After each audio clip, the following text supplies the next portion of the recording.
Let's begin our weekly tech show the way we often, nay, always do, with some Elon news. Now, we recently discussed the fact that Don Lemon, the fired CNN host, had found himself fired yet again, sort of. This time during the production of the very first episode of his brand new show, a show developed specifically for the X platform. And the reason for this firing, well, according to Don, that first episode of his brand new show was to feature an interview with Elon Musk, and that interview had not gone well. Elon had been asked some questions that he didn't like, and that was that. It's a very hard interview to watch because he seems extremely uncomfortable the entire time. And us by extension, it is. Not fun. When it gets to the tail end of it, where Don Lemon just straight up asks him, "You seem upset. Are you upset?"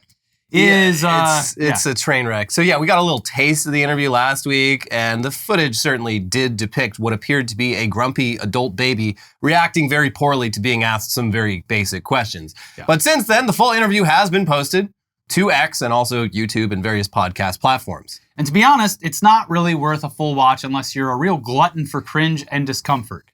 It's literally what we thought it would be. It's Don Lemon asking Elon about the kinds of topics that he has been in the news for in recent months. And since these topics have reflected overwhelmingly negatively for Elon, throughout the interview, he increasingly took these questions as personal attacks. And it's honestly kind of incredible, since Don Lemon is absolutely not what anyone would consider a great journalist, but he still has the basic journalistic skills to ask Elon follow-up questions, to clarify statements that he's made, and then challenge him on points where he's unclear or simply wrong. Yeah, it reminded me a lot of the Libs of TikTok lady being interviewed by Taylor Lorenz in person, and it's just like, oh my God, just the basic journalistic skill of being like, so here's a thing you just said. Could you elaborate on that? Mm-hmm. Oh, fuck. Shit. Because in a lot of scenarios, these people are made available for minutes. It's just like a junket for film actors. And they just burn through a bunch of questions. And this was fascinating because you got to sit there and have him ask a direct question, get a response, and then say, okay, well, what do you mean by that? Yeah, it's really and that's when they start just completely unraveling. That he seems to have been just like blindsided by that. What? Yeah, it's strange that he walked right into this. Like, buddy, you are like one of the most controversial people on earth. And you seem to revel in that controversy. Mm-hmm.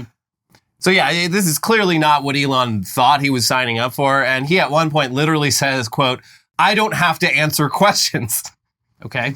When Don Lemon brings up the whole Great Replacement conspiracy theory scandal that led to the most recent mass advertiser exodus. A very newsworthy topic, worthy of discussion. Mm-hmm. And also a perfect opportunity for Elon to maybe try and demonstrate that he's not some brain-poisoned racist boomer. A real layup opportunity. This was the point, I believe, where he started breaking down a bit because he asked, doesn't the buck stop with you? Yeah. Because you're the one that claims, like, with the president, the buck stops with him. Yeah. A lot of things can go on, but if you're the head of the company...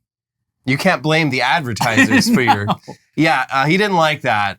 But yeah, Elon is... in fact, a brain-poisoned racist boomer, as shown at the various points in the interview where he attacks diversity, equity, inclusion standards at Duke Medical School and the airlines, and claims that the Democrats are letting illegal immigrants flood the country so that they can win elections, none of which is backed up by any evidence. No. But it is a fascinating interview because it's mostly extremely uncomfortable. And there's not really much to specifically point out if you've already been paying attention to Elon's whole deal lately. He's got a lot of really dumb right-wing opinions that he shares to his timeline constantly, which is funny because before, back when Twitter was biased against conservatives, the guy in charge of Twitter was not boomer posting multiple times a day. But now that Twitter is fair and balanced, the guy in charge of the company is co-signing right-wing opinions on a daily basis and putting out actual propaganda this week. Yep. This week, he tweeted out a video to his 177 million followers with the caption, "This is actually happening." A phrase that will now go down in infamy, much like the "you are absolutely correct," or what was the term? Oh, you've spoken the real truth, or the actual truth. That's it. Yes, you have spoken the actual truth. And so this one is, "This is actually happening." And it's literally just a slickly edited explainer for the Great Replacement theory, which hinges on the idea that blue states are using illegal immigration to increase their census populations to get more seats in the House of Representatives. This is just literally untrue. In fact, counting the unauthorized immigrant population actually benefits more red states than blue states, and there's tons of data to back that up. And Don Lemon even brought up various angles on this, and Musk was backed right into a corner. Yeah, it's an idea that does not stand up to really any scrutiny. Like, if you really like start thinking about it, you're like, so wait, Texas could control the whole fucking country if they kept all their immigrants in there. But they know that in the interview, that's not really a viable strategy. Musk brings up that Democrats use the Electoral College against Republicans to skew voting. And Don Lemon very clearly responds with, I think you might be misunderstanding how the Electoral College is now and has historically, and just mathematically, in favor of small, low population states in the middle of the country. That typically go for conservatives. Yes. It overrepresents them because of those populations. Yeah. Because it's pretty proportional until you factor in the fact that every state gets 2 senators. And then it can get very lopsided in the case of like really low population states like Wyoming, where they're getting a vote in Wyoming in a federal election is worth like several votes in California. Yes. Elon's perception of the Electoral College was literally the opposite of what it actually is. Right. But it feels right. You know? Sure. So yeah, Elon's obsession with this kind of thing, along with the whole, the DEI thing, which really, it's largely just racists thinking black people are naturally less good at being doctors and pilots. That's literally it. You don't need to really examine it further. No, they'll post pictures of a black person. Just literally a picture of a black pilot being like, do you feel like getting on this plane? It's like, you are literally racist. Yeah. So, but it does, it does make you wonder, is Elon Musk a racist? I mean, he did grow up in apartheid South Africa, and his companies have been accused of racism with a Tesla racism lawsuit settled just this week. And he certainly doesn't seem to have any problem with racism on his platform, and in fact has directly gone out of his way to increase the levels of racism. Now, of course, you could just argue that that's just Elon supporting free speech, except as we've seen, he can be a bit selective about how that free speech is enforced. And it would seem that despite being totally cool with blatant racism on X, Elon is less cool about people tweeting out the real name of one of X's most prominent racists. But totally cool with tweeting out the real names of the dead names of trans people and other things like that. Just when, specifically for some reason, when it's the name of a person who is doing blatant racist cartoons, Elon puts a stop to it. Unambiguously a public figure. Yeah. It's the same way with the Libs of TikTok lady, to go back to her again, she's just, these people want to have this massive platform, and she did, where she's like literally directly influencing US politics, but like, oh my God, figuring out my identity through publicly available records, that's doxing. And also the funniest thing about when that all went down, she doxed herself on accident. She doxed herself. Yeah. So Taylor Lorenz was following the rabbit crumbs and like, or following whatever, but the breadcrumbs, the rabbit crumbs, and was calling up, like making phone calls and stuff, and at that point did not have enough information to publish definitively what her identity was. But then Libs of TikTok lady went on Twitter and is like, Taylor Lorenz is calling up all my family and like trying to figure out who I am. And it's like, okay, well now you've just confirmed it, you fucking moron. Yeah. Also, like I believe filmed Taylor at her door and stuff. Yeah. So yeah, but back to the racist cartoon. Elon sticking up for racists. So the racist in question is Kristian Graebener, better known as Stonetoss, a cartoonist whose work is just undeniably racist. It often veers into full-on neo-Nazi territory. Unambiguous. There's just nothing, because it's bubbly and cute doesn't mean it's not fucking racist. There's nothing sly about it. There's no wink and a nod. It's a racist comic that is very popular among racists. Anyway, here's Wired. X has locked and suspended the accounts of journalists and researchers who shared the alleged identity of a neo-Nazi cartoonist known as Stonetoss after the cartoonist appealed to the site's owner, Elon Musk. The incident, critics say, highlights once again how Musk has not only welcomed extremists onto his platform, but has repeatedly boosted their conspiracies, engaged with their accounts, and seems to have protected them from scrutiny. A lengthy X thread posted by the anti-fascist research group Anonymous Comrades Collective last week claimed that Stonetoss is a man named Kristian Graebener from Spring, Texas. Stonetoss cartoons, which feature simple and colorful imagery coupled with racist, homophobic, and anti-Semitic language, have become hugely popular among right-wing communities since they were first published at least 7 years ago. And that's the thing, like, it from a distance, without looking at like what's happening in the comic, you're like, oh, look at that bubbly, cartoony comic. It does have this weird, like, millennial webcomic style to it. Yes, it's reminiscent of a less colorful Pepe the Frog comic. Yeah, kind of I thing. mean, it looks like, like the Oatmeal and all those comics from back in the day. But yeah, the article then explains the methods that were used, to figure out Stonetoss's identity and how that was all uncovered and how Stonetoss then basically confirmed it as true. Again, just a total own goal, unforced error. Mm-hmm. Could have denied it, but pretty much confirmed it as true by skipping right past the denial stage to the help me Elon stage, which Elon graciously obliged. Back to the article.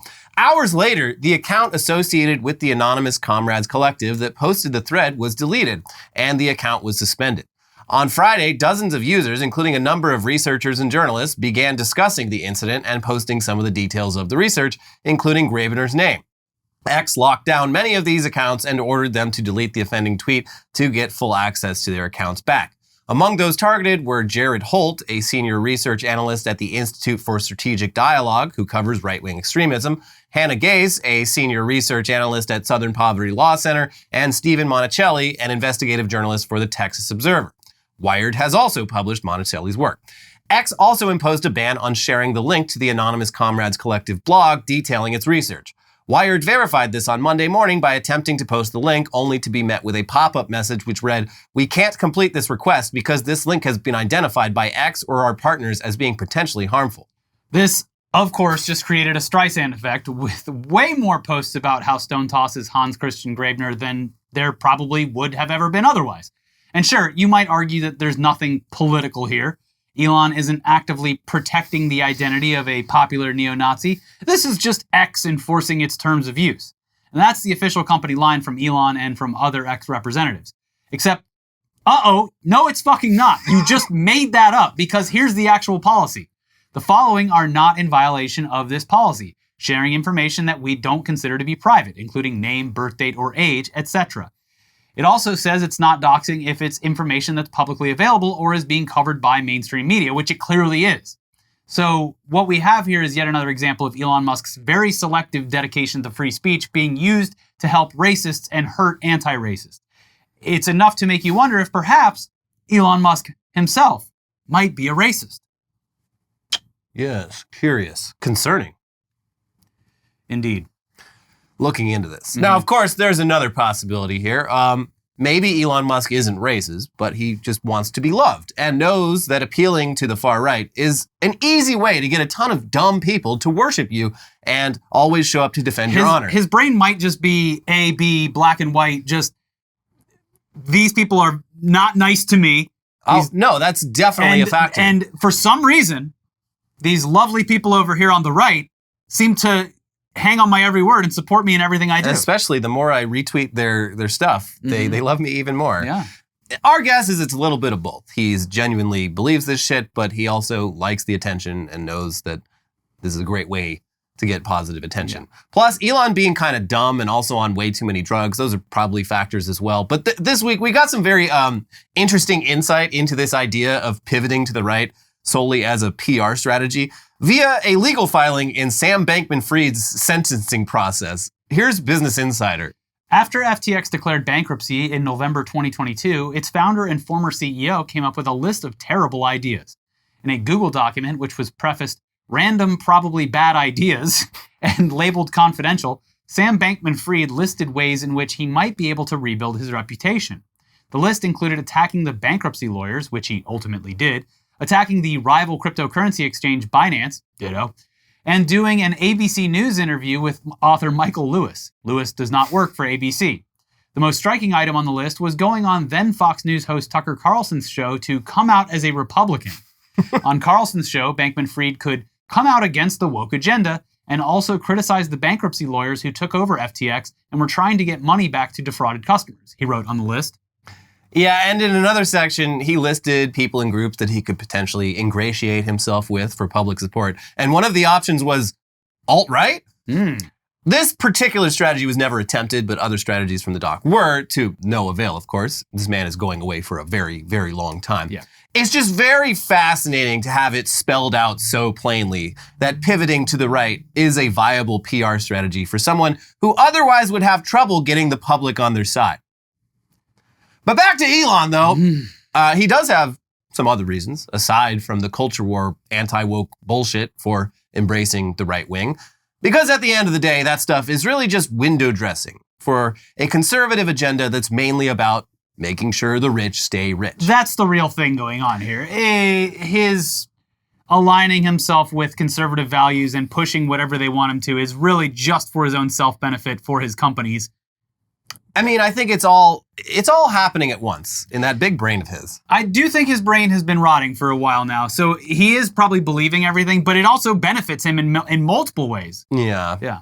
And yeah, one of conservatives' preferred ways for doing that, making sure the rich stay rich, is avoiding taxation. And this may shock you, but it sounds like Elon Musk might be a little bit of a tax cheat. Oh, my stars! Here's Gizmodo. Tesla, the company helmed by one of the richest men on the planet, is a cheapskate when it comes to paying taxes, according to a new report released on Wednesday. In fact, the company paid exactly $0 in federal income taxes over a 5-year period and even managed to get a nice refund. The data on Tesla's tax bills comes via an analysis by Americans for Tax Fairness, also known as ATF. Ooh, should change that. AFTF. Yeah. Come on, it's right there. It's not the alcohol, tobacco, and firearms. They're not going to blow up your compound. No. That's a project that advocates for higher taxes on the wealthy. While it was previously known that Tesla didn't pay taxes early in its lifetime because it was unprofitable, it's notable that the company has continued to avoid paying in recent years, even when it's turned a profit. The AFT's report analyzed the tax bills of 64 companies, including Tesla, in its report from 2018 to 2022. Tesla earned its first full-year profit in 2020 and was also profitable in 2021 and 2022. The company earned $4.4 billion in profit in the 5 years analyzed for the report and received a tax refund of $1 million. While this might seem confusing, the ATF explains that the main reason Tesla continues to avoid tax bills is that companies are allowed to carry forward excess losses to years with profits, with the old losses canceling out current earnings. However, the AFT points out that it believes Tesla is employing accounting schemes to keep dodging taxes. For instance, despite the fact that during the 5-year period under study, roughly half of all Tesla's revenue came from the United States, domestic earnings accounted for less than a quarter of its worldwide income, the ATF writes. That implies the company is shifting American profits to offshore tax havens, a frequently used corporate tax dodging strategy. The report also highlights that while Tesla may not want to pay taxes, it's more than happy to bestow riches on Elon Musk, its CEO. Tesla paid Musk $2.5 billion during the period analyzed for the report, with the majority paid out in stock options. Furthermore, the ATF highlights that Tesla is happy to receive government subsidies, grants, and loans for its business, even though it doesn't like paying taxes. So yeah, Elon might be a right-wing nut job because he believes in that shit, but he also could just be trying to promote the political ideology that's less interested in properly taxing his companies. And not just that, letting him get away with whatever he wants. Yeah. Laissez-faire. It's stuff like letting huge companies roll over their losses even when they're profitable and hide away their profits in offshore tax havens. They're not particularly appealing to the average voter. But being mad about the woke agenda is, and then scaring everyone into believing that they're going to get eaten alive. Yeah, by immigrants. That's the other one he was pushing a week ago. Wait, eaten alive by what? Cannibal? Oh, yeah, the cannibal one. Yeah. Yeah. Oh, boy. So conservatives chum the waters with the anti-woke stuff so that voters elect people more willing to let billionaires avoid taxes. They are playing every single one of them for a fool. Yeah. And it's a very effective strategy. It works. It works. They make you scared. They want to sell you the cure. And meanwhile, they're just lining their pockets. Generally, big public figures like this aren't really willing to get down in the mud promoting the bullshit. Elon, though, he's happy. He's happy to get on there and post like your grandpa every day. Because he's legitimately been pilled. Yeah, pilled and literally pilled. Yeah. He's got holes in his brain from doing too much ketamine. Well, anyways, that's enough. He just a small dose prescribed by a medical doctor once every couple of weeks or every week. Or every other week. I don't know. I'm high on ketamine right now. I do just sort of take it whenever I feel like it. Yeah. Which my doctor A medical doctor. Yeah, and everyone knows, like, the personal doctor of every billionaire is totally on the level. Yeah. And not just a fucking quack. Anyways, enough Elon for this week. It is now, of course, time to switch gears to another recurring topic on this show. Sorry, it's inescapable. That's just the way things are happening right now. That's the way the news goes. Good callback. We're, of course, talking about AI, artificial intelligence. And we should start with an update to the ongoing Kate Middleton saga that really underlines how ill-prepared the general public is for our new AI future. Now, the big concern with generative AI is, of course, misinformation, with AI-generated images being presented as real. But there's a flip side to that underlines the real problem, which is just a general public distrust of all images by a general public with very little understanding of how generative AI actually works. So anyway, Kate Middleton has apparently been seen in public for the first time in months in a grainy video filmed from far away of her walking with her husband on a shopping trip. We've been primed to be very suspicious of this, having not seen this woman in months. The whole situation is very weird. And the fact that they're like, oh, there she is off there, like Fox Mulder in the later seasons of The X-Files. I still think this is a totally fun and cool conspiracy theory that Americans can enjoy freely. Yeah. So, in the honor of keeping it going, I fully believe everyone online when they say that the guy that shot the video was a working production guy and that he hired someone that is also a Kate Middleton impersonator to sell the video to TMZ. Honestly, it could be. I'm not disputing that. We're not disputing any of these possibilities, which remain unconfirmed, allegedly. Yeah. And what was it, like the city of Dublin posted, cut them out of it and was like, here's Kate Middleton visiting our lovely airport. That's good. Yeah. That's good. Anyways, yeah. The whole saga has been very weird and suspicious. So people naturally were skeptical of the new footage, with many speculating that the woman in the video is some sort of body double. Yes. And who the hell knows? But to confirm their suspicions, people started running screenshots of this footage through AI upscaling tools to get a clearer look at the face of the woman in the video. And, oh no, that's not Kate Middleton. And AI is never wrong. The AI has proven that is a different woman. The AI has taken this grainy footage and made it absolutely perfect and identified clearly that this is not Kate Middleton. That is someone else. In the same way that they do that with potential criminals here in the United States. Yep, and it works every time, baby. But no, that's not how any of this works. No. The idea of enhancing a grainy photograph was popularized years ago by the CSI shows, but there's simply no way for a computer to actually do that. It can hallucinate what it thinks it might be, but it's not going to do exactly what it is. It's like if I show you two dots, one here and one here, you're going to be like, okay, there's probably a line going this way, but you don't fucking know. What AI enhanced tools do is consult a massive library of training data to take an educated guess about filling in the blanks, and it can produce comically incorrect results, like that classic photo of pixelated Obama getting enhanced and spitting out a picture of some white guy. If you squint, you can see where the algorithm was coming from. It's a good guess, but it's also totally fucking wrong. Yeah. So it's very interesting that people are like, okay, everything I'm hearing about AI is that it's always correct and very good. So let's use AI to check on whether this is actually a photo of Kate Middleton. Aha, we've figured it out. So yeah, the dangers of AI, they continue to be this weird double-edged sword of what it's actually capable of doing and what it's not capable of doing, despite people assuming that it can do. And the result is just a general societal distrust of everything. And that seems bad. Yeah. Especially because that distrust is pretty warranted. Pretty much every AI tool that comes out has a handful of legitimate use cases and an endless amount of nefarious use cases.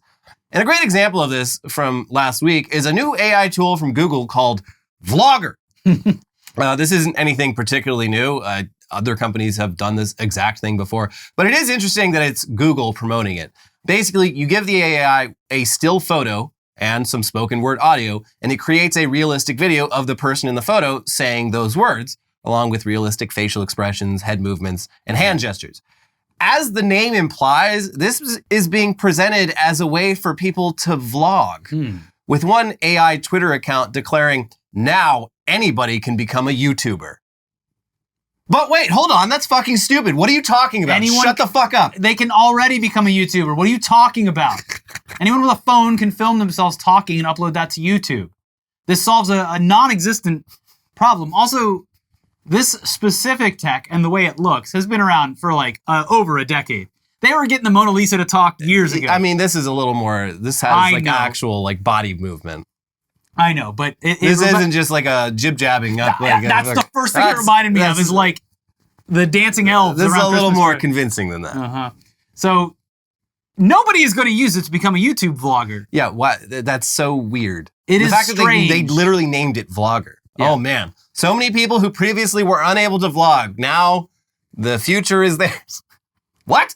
What people will use this for is making videos of people saying stuff that they never actually said. Like, hey, I'm Elon Musk, and if you go to this shady link and connect your crypto wallet, I'll give you a free Bitcoin. Oh, well, that is Elon, and he did say it. He has a badge that says wallet inspector. He's the world's smartest man, so here you go, Elon. So this has obviously already been a problem for a while, but it's just fascinating seeing one of the biggest tech companies on earth show off a product that's a scammer's dream come true and pretend that it's a practical solution to the age-old problem of not being able to vlog.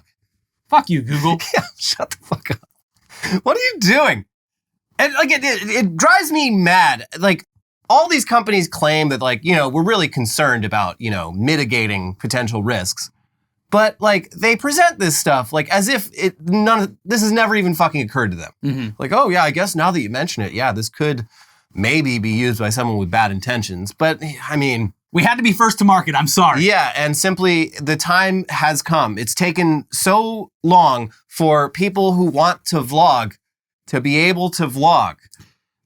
Did you see the guy who did a thread about he saw his mom's like Facebook homepage and a majority of the things in the newsfeed are AI creations. And it's always like, my husband built this crib. Take a look and let me know what you think. Oh yeah, it's a big problem. All the like viral click farm. My son made a cake. Yeah, the click farm accounts on Facebook are apparently it's like 100% just AI, and all people have taken screenshots of the comment section, and it's hard to tell because maybe the people commenting are also AI, but if nobody says like, hey, that's fucking fake, they're all just like, well, they're probably very cool, beautiful. These pages absolutely have like moderation tools in place to like block any conversation about it. It's just very weird. The internet is dead. It's just a bunch of robots talking to each other. It sucks. Yeah, Twitter is the actual first glimpse of this happening because I don't think anyone our age anymore or younger goes on Facebook. So, but yeah, the nefarious purpose for this, as explained in the multiple threads about it, is like someone asked, okay, but why? Why does this exist? And it's like, okay, well, you can make, I guess, some ad money off of it, but the more nefarious use case is gathering up a bunch of really old people who are susceptible to scams and then flipping the switch one day and actually scamming them. Yeah. Or turning it into like a conservative meme group or something like that. But in general, it's like these people are very easily fooled, obviously. So we've got 1 million people who are very easily fooled, and all it takes is now 1 or 2 posts convincing them to click on something, and you've just paid for all of that work. Which is a real upsetting... It's not good. Yeah. Real upsetting thing. But in other AI news, there's of course the ongoing issue of whether any of this shit is even legal, due to the fact that every big generative AI product was trained on mountains of copyrighted works, which can be reproduced verbatim with the right prompt. It's undeniable. That shit's in there. You ask for like action movie still, and it shows you a scene from like Marvel's Avengers. Yeah. Wow, it's weird. How did it know that? Because it's more creative than you think, actually. Yeah, wow. So yeah, this is something that the legal system will be figuring out for the foreseeable future. But meanwhile, the AI companies themselves are very coy about their training data. Though maybe not coy enough, as evidenced by a recent Wall Street Journal interview with OpenAI's chief technology officer. This is why they need the images, the still images turned into moving voices, so they can't see their actual reactions, because this is incredible. Here's a clip. What data was used to train Sora? We used publicly available data and licensed data. So, videos on YouTube? I'm actually not sure about that. Okay. Videos from Facebook, Instagram?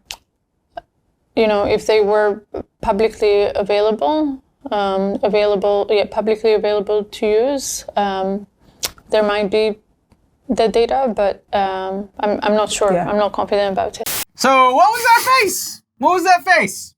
Huh? I don't believe you. Do I look suspicious? Yeah, so that Oh God, she asked about copyrighted materials. Be cool. Yeah. Fuck. That is the face you make when someone asks if your AI video product is built off of millions of hours of other people's videos, right? That's the face you make. Right before you, the chief technology officer of OpenAI, say that you're actually not sure about that.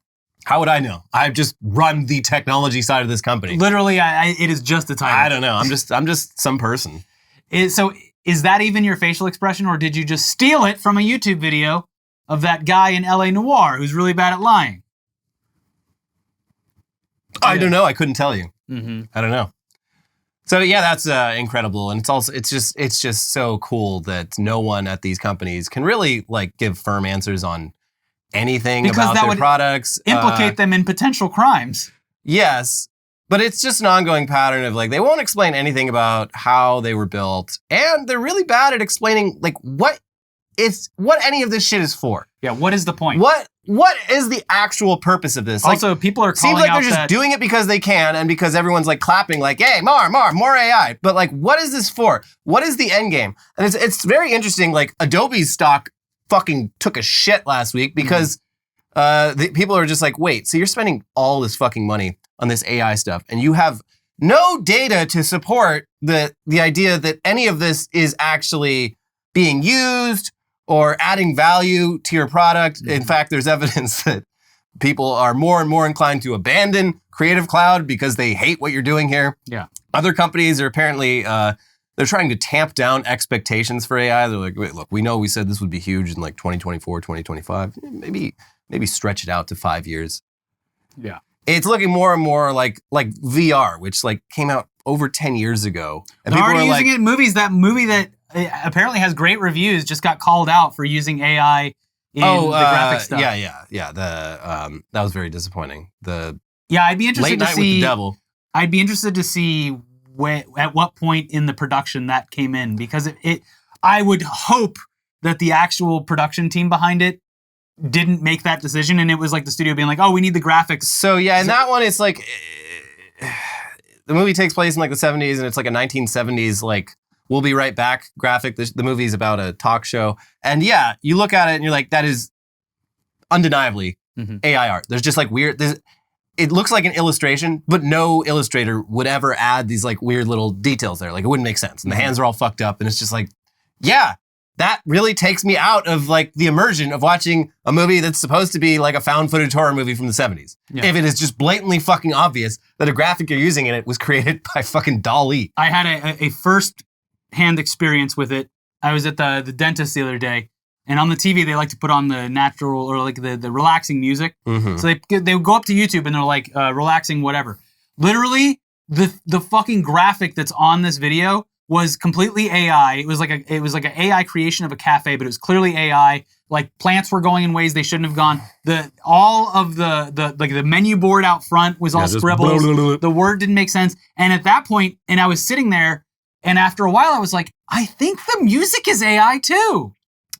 Yeah, it's an increasing problem with like. And I had to sit there and fucking deal with it. I mean, Spotify has always had a problem of just like spammers. I see it on my like automated playlists like Discover Weekly, where like someone will just take the name of an existing band and say that their music is that band. Mm-hmm. So it'll be like, it's like, I hear 2 seconds of it. I'm like, what the fuck is this? That's not who that is. Mm-hmm. But like, they do it to get on playlists and shit. And it's becoming increasingly a problem with music that I'm pretty fucking sure is AI generated in some way, because it just sounds so generic. It just sounds like someone just like hitting submit on a form over and over again and just like dumping that shit on there. It's the new like content farm. It's just you shotgun blast the internet with a bunch of garbage, and if some of it makes some money somewhere somehow, then it's worth it because it cost you essentially nothing. But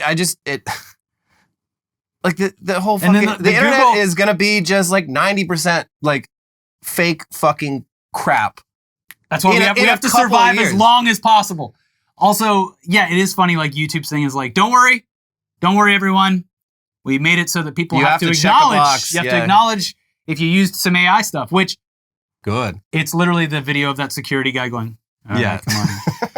Also, it could potentially like if we cover AI stuff, like, I don't think that we'd have to like mark that, but like, yeah, they need to be a little more clear with what they're talking about. There was like a whole year where they just assumed anyone talking about COVID-19 was spreading COVID-19 disinformation. Yes. That was a great time. So yeah, it wouldn't be surprising. It's just like anyone talking about AI is doing an AI generated video, and they didn't check the box saying their video is fake, so no money for you. And that's why I can't say the Terminator guy's name anymore, because it thought I said the N-word. Remember that? Yeah. Arnold S. Arnold the Terminator. He's our favorite action hero, isn't he, folks? We all love Arnold. All of his many movies. Terminator. All of his many 1980s hits. He was doing action films, and they said, no, he can't do comedy. We're not going to give any money to the studio to make that movie Twins. That's a crazy idea. But you know what he did, folks? He made Twins. Him and Ivan Reitman and Danny DeVito. They made it. Nobody believed in it. And it was a huge success. And then they did a little reunion on the stage of the Oscars. But no one can remember his last name. It literally, I can't remember it anymore after YouTube and their closed captioning displayed on our video that I had said the N-word. Thank you, So AI. his name is Arnold the Terminator from now on. Yeah, Terminator Arnold. That's his name. Anyways, this video is not sponsored, so you're the sponsor. Click the join button, but at the very least, if you don't want to do that, that's fine. At the very least, leave a like, leave a comment, and we'll see you soon for some more news. If you haven't already, we got Broke Trump. We got Titanic 2. One crazy guy's really rich. One crazy guy's getting broke. We loved it. Check that out. Don't we, folks? Check that out. We'll see you soon. Bye. Bye.